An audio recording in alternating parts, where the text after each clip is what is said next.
Essa noite fala assim: qual tem sido a minha prioridade? Pergunta para a pessoa que está do teu lado: qual é a tua prioridade? Irmãos, a gente não pode ter muitas prioridades. A gente tem que ter uma prioridade que é de fato a prioritária, a primeira, e depois as seculares, as que vêm depois. Porque se nós tivermos muitas coisas importantes e colocar na mesma escala, nós vamos errar, nós vamos pecar. E aí nós vamos falhar com muitas delas. Por exemplo, quer ver uma? Quando as pessoas querem fazer muitas coisas ao mesmo tempo. Se não for mulher, não vai dar certo, meu irmão. Mulher dá certo. Mulher, ela consegue falar no telefone, ela consegue cuidar das crianças, lavar roupa, arrumar a cozinha e mexer a panela e prestar atenção no que o marido está assistindo na sala. Grupo de mulheres, elas falam todas ao mesmo tempo, entende tudo, e não sei como. Homem, como diz o Cláudio Duarte, é cheio de caixinha. Se não falar do que está falando, ele não sabe nada. Homem, você fala para o marido assim: vê a hora que o leite entornar aí, você me avisa, ferver. Ele fica olhando para o relógio. Ferveu, então desliga o fogo, agora não dá mais, já apagou. Você tem que falar a hora que ferver. A hora antes de ferver, que subiu, você desliga. Porque se você não falar com todos os detalhes, você vai ter problema. E ele não consegue olhar para a pia, tem que ficar no leite. Se a mulher chamar, agora eu não posso, estou olhando o leite. É mais ou menos assim. Prioridade. Quais têm sido as nossas prioridades?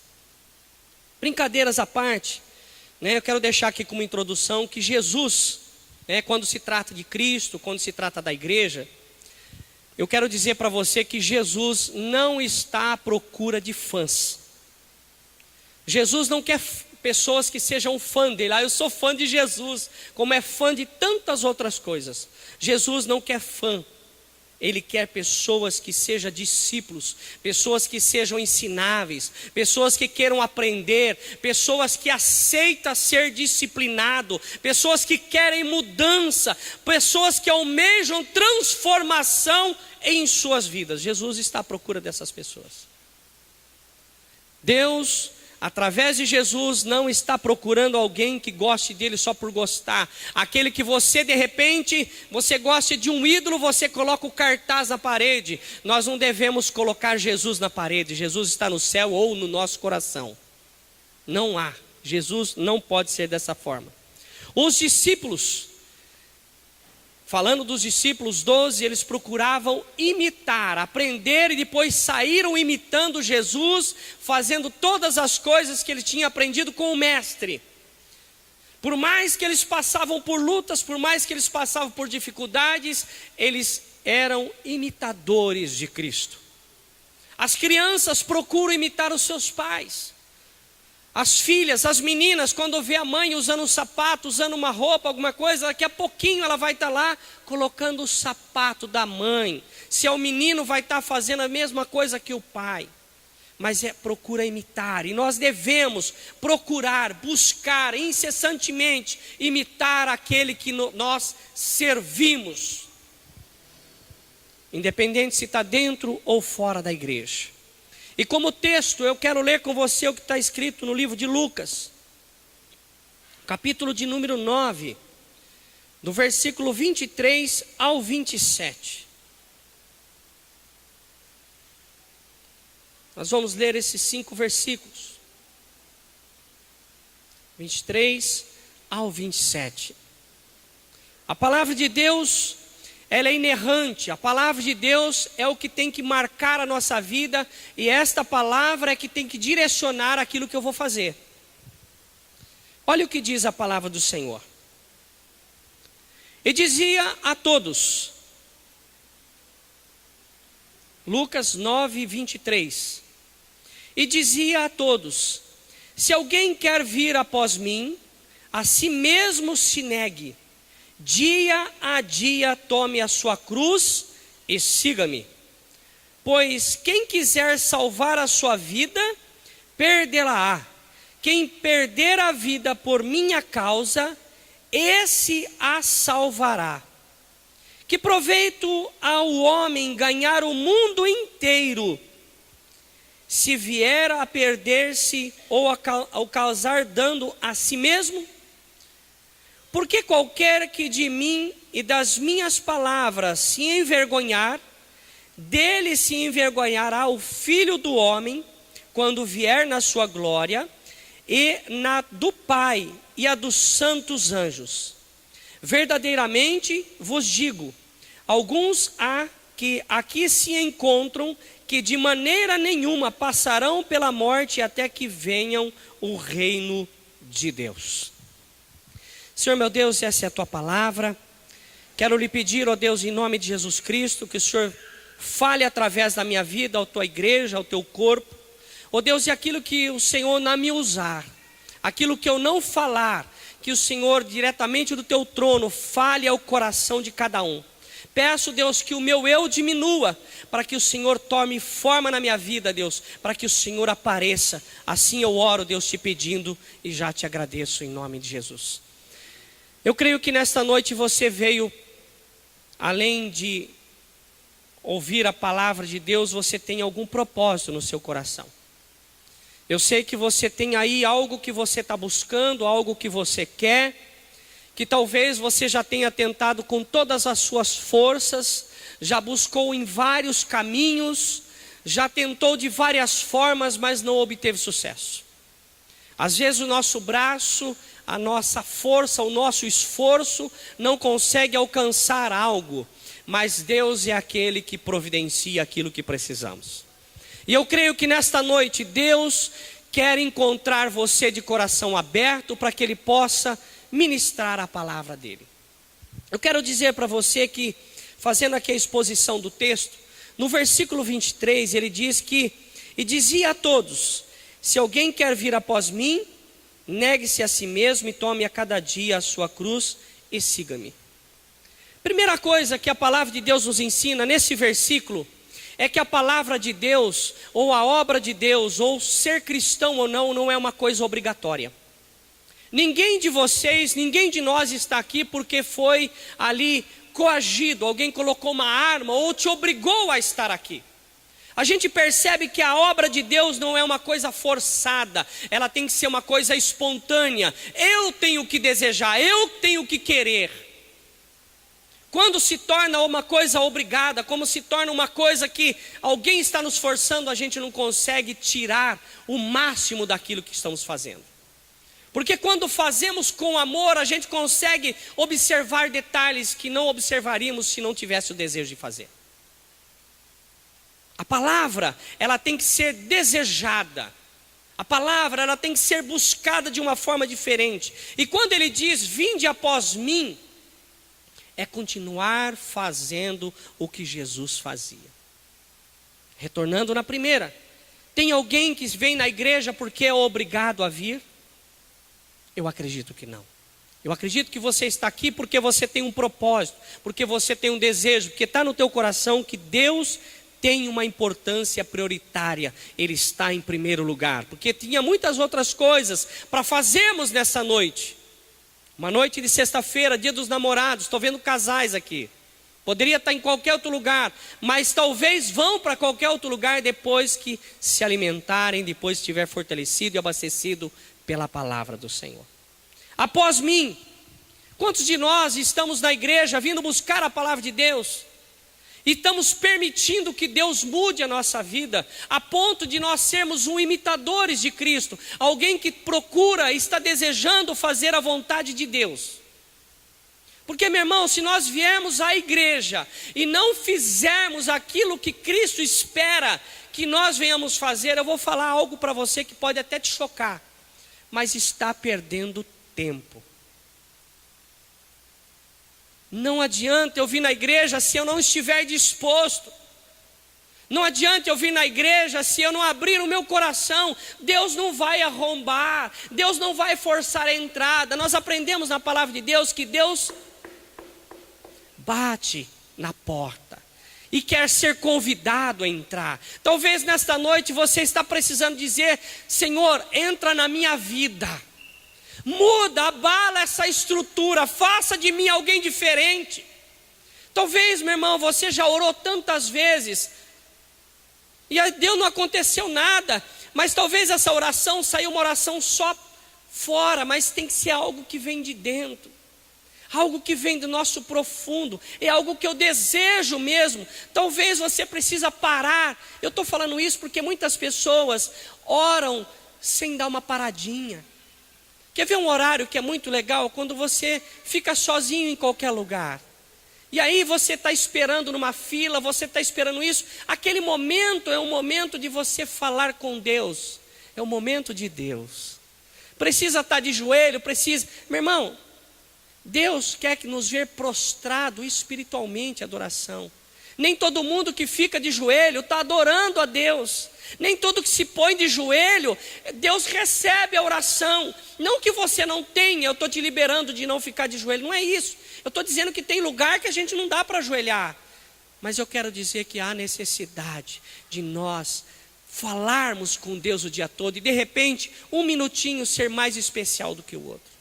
E um dos minutos que eu peço para você, principalmente quando você almoça fora da sua casa, você almoça em algum restaurante, você pare um momento e faça uma oração de gratidão. Eu almoço em alguns lugares por aí, e eu vejo pessoas que são crentes e não vê a hora, meu irmão. Às vezes, está na fila de pegar alimento, já dá uma beliscadinha, põe alguma coisa no prato, já arranca ali, nem pesou, já está comendo. Eu fico, onde está a oração dessa pessoa? Onde está a pedido da bênção? Meu irmão, você sabe por que nós temos que orar antes da refeição? Porque nós não sabemos quem plantou esse alimento. Nós não sabemos quem armazenou, quem colheu, quem transportou. Nós não sabemos quem é a pessoa que trabalhou na cozinha e o que fez na cozinha. Porque a palavra de Deus nos ensina que se eu comer alguma coisa mortífera, que me traga morte, o Senhor vai me livrar. Mas e se eu não estiver em comunhão com Deus, será que Ele me livra? Então nós não sabemos se aquela comida foi consagrada a Satanás, a Belzebu, nós não sabemos. Então essa é a intenção de quando chegar o alimento em casa, que você faz a compra no mercado, orar pelo alimento, você não sabe o que aconteceu antes dali. Depois que você orou com fé, eu tenho fé que se eu orar por qualquer coisa, eu tenho fé que Deus muda aquilo, eu acredito que Deus muda. Então eu acredito que quando você orar por alguma coisa, eu acredito que a história daquele alimento, de tudo que você orar, vai ser diferente. Mas muitas pessoas não oram, são crentes somente de carteirinha. Então, para ser crente de carteirinha, eu vou deixar todas vencidas. Vamos fazer o que é certo, ir após o Senhor, dar o exemplo, aonde eu estiver. Se alguém perguntar lá no seu trabalho, olha só, ir após mim. Se alguém perguntasse você qual é a sua religião lá, se alguém perguntasse se você é evangélico, qual vai ser sua resposta?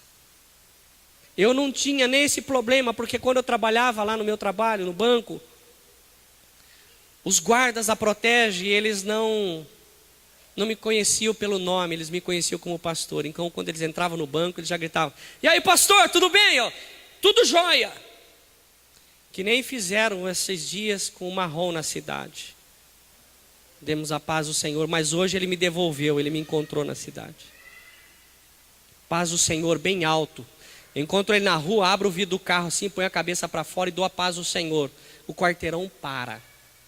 Nós temos a Carol, estava lá no teatro, e ela chegou: "Oi, pastor", falou alto.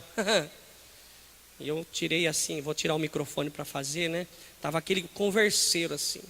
Aí assim que ela terminou de falar para mim assim: "Oi, pastor", eu disse para ela: "Paz do Senhor, ovelha!" Quem estava lá ficou um silêncio assim. Aí depois voltou. Meu irmão, eu não tenho vergonha de ser cristão. Eu não me envergonho. E se alguém der um grito alto para mim, irmão, se você me encontrar na rua, faz um favor para mim. Faz um teste. Dá um grito bem alto para ver se eu respondo para você. Só que aguenta a resposta. Eu não tenho esse problema. Então, é ir após o Senhor. Não estou dizendo para você sair gritando, não é isso. Eu estou dizendo de você fazer a obra de Deus sem temer, sem ter vergonha. Sabe, nós temos opção nessa vida. No livro de Mateus, capítulo 7, 13 e 14, fala que existe uma porta que é estreita e existe uma porta que é larga.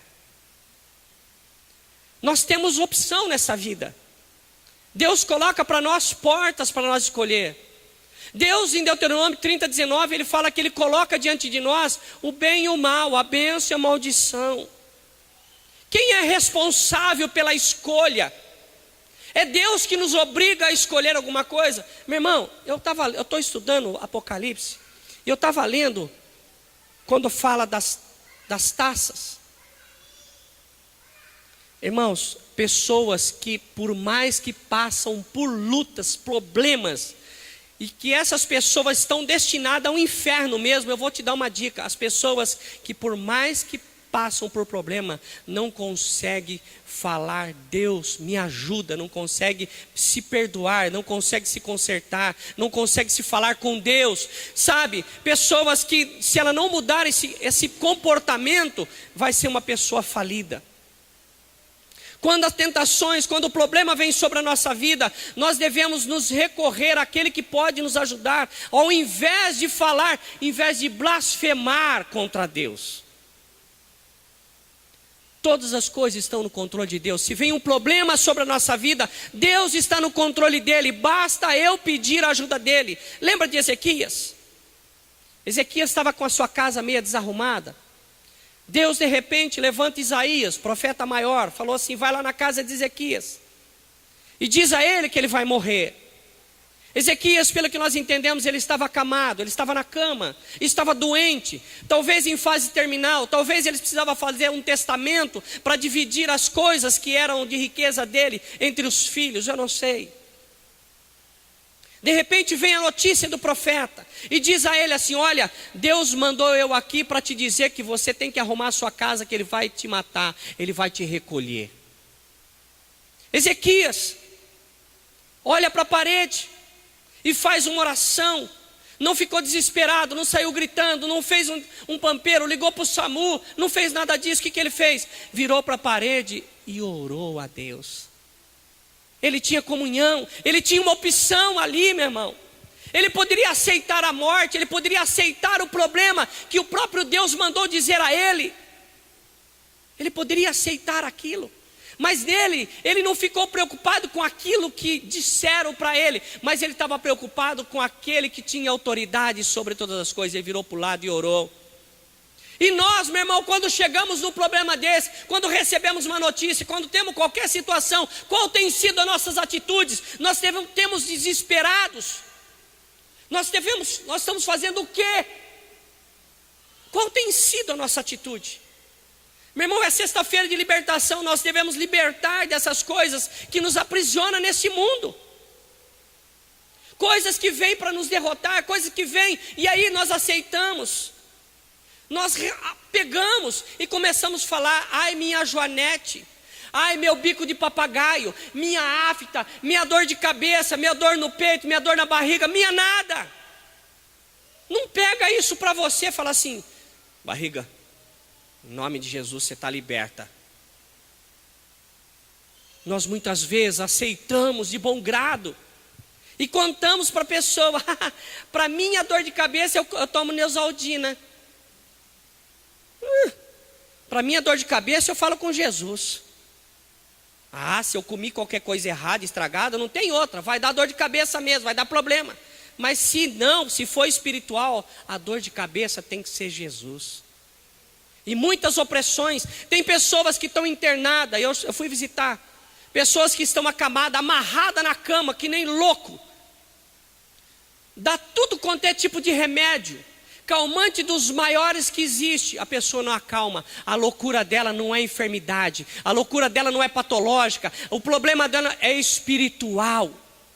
Mas muitas das vezes essa pessoa que está lá, ela entrou numa situação dessa e vai morrer desse jeito, sabe por quê? Porque não há mais tempo de mudar a história da vida dela. Porque ela não consegue mais estar em sã consciência. Os demônios, os espíritos malignos tomaram a cabeça dela de tal maneira que não tem como mais ela voltar. Porque ela aceitou, diante do livre-arbítrio, diante das opções que ela tinha, ela escolheu a coisa errada e está pagando o preço pela coisa errada. eu e você temos condições de avaliar através da palavra de Deus o que me compensa ou o que não compensa. Eu tenho que fazer a escolha. Irmãos, tem gente que vai tomar remédio a vida toda e não vai sarar, porque o problema não é patológico, o problema é espiritual. Mas não consegue aceitar a palavra de Deus, não dá abertura para o Senhor. Outra coisa é tomar a cruz. Quando fala em tomar a cruz, e ele estava falando para os judeus, ele estava falando para os discípulos. Os discípulos sabiam, porque Jesus não foi o primeiro a morrer na cruz. Dá uma impressão quando a gente olha para a palavra de Deus, sabe, a gente imagina que esse experimento, esse morrer na cruz, Jesus foi o primeiro. Dá essa impressão, não dá? Mas ele não foi o primeiro. Quando ele falava de tomar a cruz e seguir, ele estava falando para os discípulos de algo que ele já tinha visto, as pessoas carregando a cruz, indo para um caminho de morte.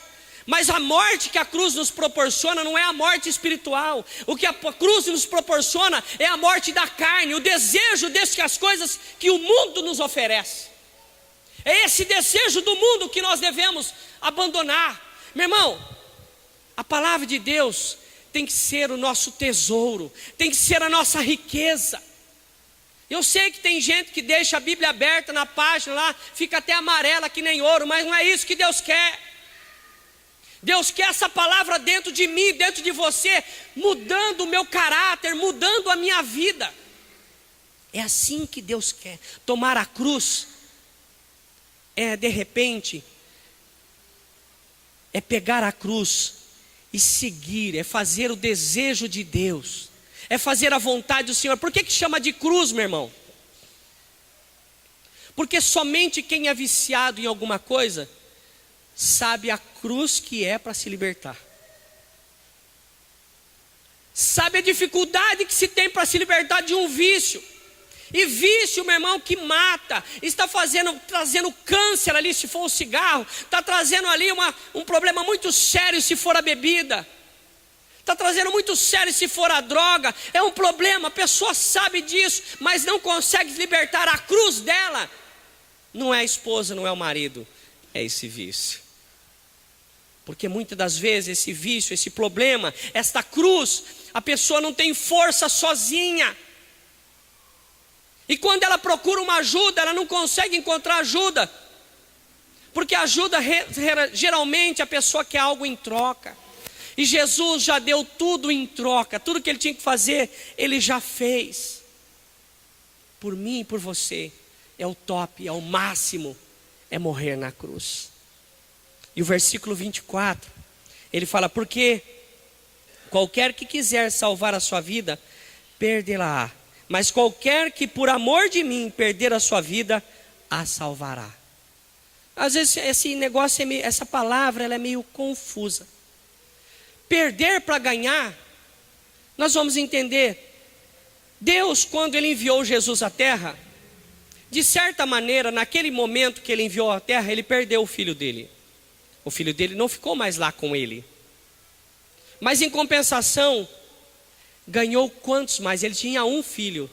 Olha assim, aqui só nessa igreja, quantos filhos ele não tem?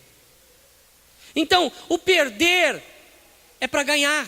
E eu estava analisando, quando a gente planta uma semente, que é um pé de qualquer tipo de árvore, planta uma semente de manga. A gente perdeu a semente da manga, mas em compensação, quantas sementes virá a mais? Quando nós entregamos a nossa vida a Jesus, a gente tem que abandonar todos os vícios, tudo aquilo que eu fazia para ter uma nova vida. Eu vou falar um negócio para você, antes de eu me converter, o meu maior medo era de não ter amigos. Os amigos, aqueles que jogavam futebol, aqueles que sentavam em rodinha para conversar, aqueles que faziam tantas outras coisas. O meu medo era perder os amigos. Mas olha quantas pessoas eu ganhei como amigos. E eu tenho certeza que o que eu precisar aqui, menos dinheiro, né, já vou antecipar isso, eu vou ter de vocês. Eu sei que você vai poder me ajudar. E se de repente você precisar de ajuda, menos dinheiro, também vou poder te ajudar. É recíproco. Porque eu só posso te ajudar naquilo que eu tenho, certo? Você só pode me ajudar naquilo que você tem. Esses meus amigos, muitos deles estavam comigo porque eu tinha o dinheiro, porque eles compartilhavam daquilo que eu fazia. E eles continuam, tenho muitos. Eu sou inquilino de um prédio onde o cara era amigo meu há 20 anos atrás. Não posso falar mais do que isso, não vai achar que eu sou velho. Está lá. Pessoa, cheguei lá, fui conversar com ele, era o dono do prédio. Falei, rapaz, estou em casa. E eu falo para ele, se atrasar, você me liga. Ele liga para mim, outro dia eu atrasei 2 dias, ele ligou para mim e falou, rapaz, SPC está chegando aí na sua casa. Falei, não manda não, que eu estou indo aí, não vai encontrar eu aqui. Amigos de brincar, amigos de conversar. Não perdi os amigos, pelo contrário, ganhei vocês, ganhei outros. A palavra de Deus diz que Deus também tem uma opção. A palavra de Deus diz que Ele vai chamar muitas coisas, muitas pessoas. Mateus 20:16 fala que serão muitos os chamados. Mas Deus tem uma opção. E a opção que Deus já deixou declarada em sua palavra é que Ele só vai levar para morar com Ele aqueles que Ele escolher. Aí eu pergunto para você, meu irmão, de tudo que você fez, se Jesus voltasse hoje, agora, você seria um escolhido? Seria? Que bom que você seria escolhido. Mas e se você não for escolhido ainda? Eu acho que há tempo de se preparar. Há tempo de se preparar. Se prepare. Se prepare, porque o Senhor está voltando e vai buscar o seu. Eu queria... Está ligado o ar aqui? Pede para ligar o ar, está meio calor. Muitos serão chamados e poucos escolhidos. Negar, sabe, quando fala a palavra, fala assim, negar a si mesmo. A Bíblia falou negar, como que eu faço para negar a si mesmo? Negar a si mesmo é se colocar por último. A palavra de Deus nos ensina no livro de Mateus 19:30, diz assim, entretanto, muitos que são os primeiros serão os últimos. E muitos que são últimos serão os primeiros. A ordem não é a minha ordem, a escolha não é aquela. De repente você chegou hoje na igreja e está falando assim, eu vou ser o último a ser escolhido. O direito de quem chegou hoje, de quem está 20, 30 anos na igreja, é o mesmo. Não é porque você chegou hoje que alguém pode olhar para você e falar assim, tem muito ainda para você alcançar a salvação. Não. Não é assim que funciona com Deus. A partir do momento que Deus vê que eu dei liberdade para Ele mudar a minha vida, que eu abri a porta no meu coração e convidei Ele para entrar, eu tenho o mesmo direito de uma pessoa que já está no céu. Às vezes nós olhamos para a situação e analisamos com nossos olhos, mas é Deus quem vai ver o que está no seu coração, no seu entendimento. Eu quero concluir aqui. E quero falar sobre 2 coisas que fala sobre aquele que é discípulo de Jesus e aquele que segue Jesus. Aquele que é participativo da igreja e aquele que só vem na igreja. Tem uma diferença muito grande, meu irmão. O discípulo, no caso de Jesus, quando ele despediu aquele povo e foi embora, ele olhou para os discípulos e falou assim, querem vocês ir embora também? Pedro tomou a frente e falou assim, para onde vamos se só o Senhor tem a palavra? A diferença de discípulo é que o discípulo ele aceita ser disciplinado, o discípulo ele aceita ser corrigido, porque o pai que ama corrige. Então aquele que entende que a correção vem de Deus, ele aceita ser corrigido. Isso é discípulo. Ele está ali para aprender, ele está ali para se permitir mudar o seu intelecto. Quem vai na escola, meu irmão, aprende lá, e aquilo que aprende muda a sua forma de pensar, a sua forma de agir. E quando alguém o repreende, está errado, ele vai falar assim, aonde eu errei? E vai fazer o certo. Se não é reprovado, há uma avaliação. A palavra de Deus tem nos ensinado isso também. Discípulo está disposto a aprender. Já aquele que segue Jesus, vai assim no movimento, aqueles não aceitam ser corrigidos. quando vem uma correção, quando vem ali um apertãozinho, quando dá uma giradinha na chave, o que acontece? Muda de igreja, vai para outro lugar. Irmãos, mudar de igreja não resolve o problema de rebeldia. Mudar de igreja é um problema que era daqui, que foi para o outro. É problema transferido.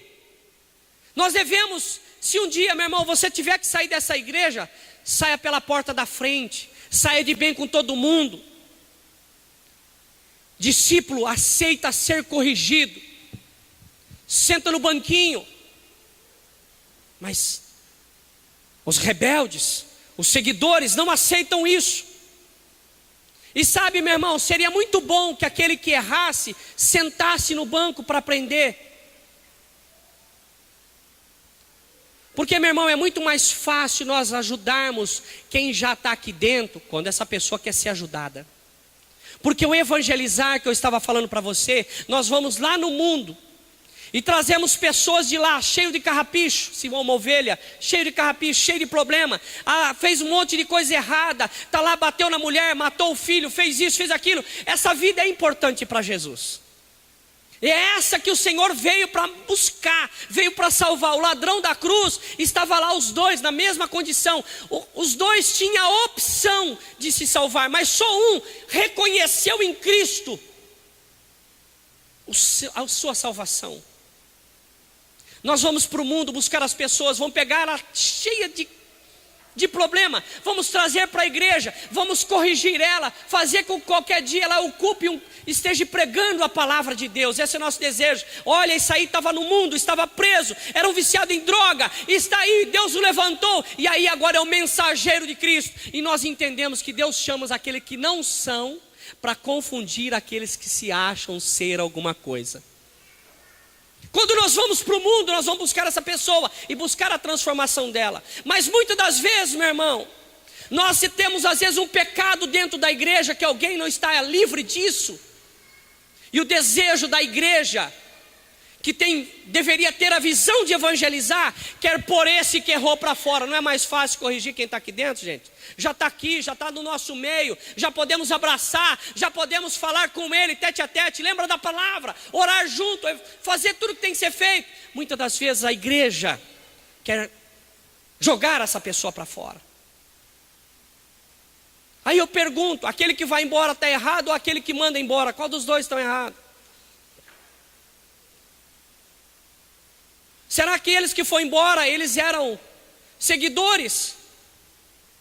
Ou eram discípulos? Será que discípulos aquele que ficou, que acusou, que se levantou contra aquele? Será que o seguidor é esse ou é aquele? Quem é o seguidor? Quem é o discípulo? Quem está disposto a ser corrigido? Quem está disposto a ajudar a correção? Irmãos, nós viemos para ganhar almas. A igreja, eu vejo na minha visão, a igreja é um hospital, aonde quem entra por aquela porta tem um problema e precisa da nossa ajuda. Não precisa da nossa cara feia, não precisa da nossa repugnação. Oi, entrou mais um aí.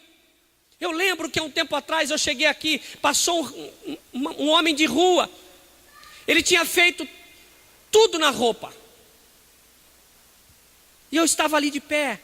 E de repente chegou um diácono para mim e falou assim: pastor, esse cara não vai entrar aqui, hein? Esse cara não entra, não. Falei: quem? Deixa eu ver o menino. Aí fui lá ver com ele, ele falou: esse aí. Ele falou: esse aí, esse aí, ó. Falei para ele: você vai lá no fundo, pega uma cadeira para ele, põe ali e chama ele para entrar. A gente não sabe se foi Deus mandando aquele homem ali para provar a nossa fé, para provar se eu aceito Jesus. Porque Deus fala para nós assim, ó, quando nós fazemos alguém que está desamparado, alguém que é pequenino, aí Ele está fazendo. E aí eu estaria jogando a bênção fora. Meu irmão, se alguém bater na sua porta, tem comida? Você dá a primeira vez, você não sabe se é anjo. Mas se ele voltar de novo, você já sabe que não é anjo. Né?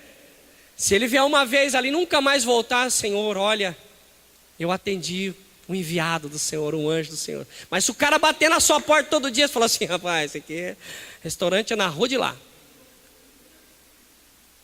Mas pensar e agir na nossa vida, será que nós estamos sendo discípulos? Ou nós estamos sendo seguidores de Cristo? Quem somos? Aí vem o tema da mensagem. Qual tem sido a minha prioridade? Ser discípulos ou seguidores? Você vem para a igreja porque não tem outro lugar para ir? Ou você vem para a igreja realmente para que Deus venha tomar o seu coração? É 9h17, eu não tenho mais o que pregar. Poderia ficar enrolando aqui, não é o meu feitio. Se coloque de pé.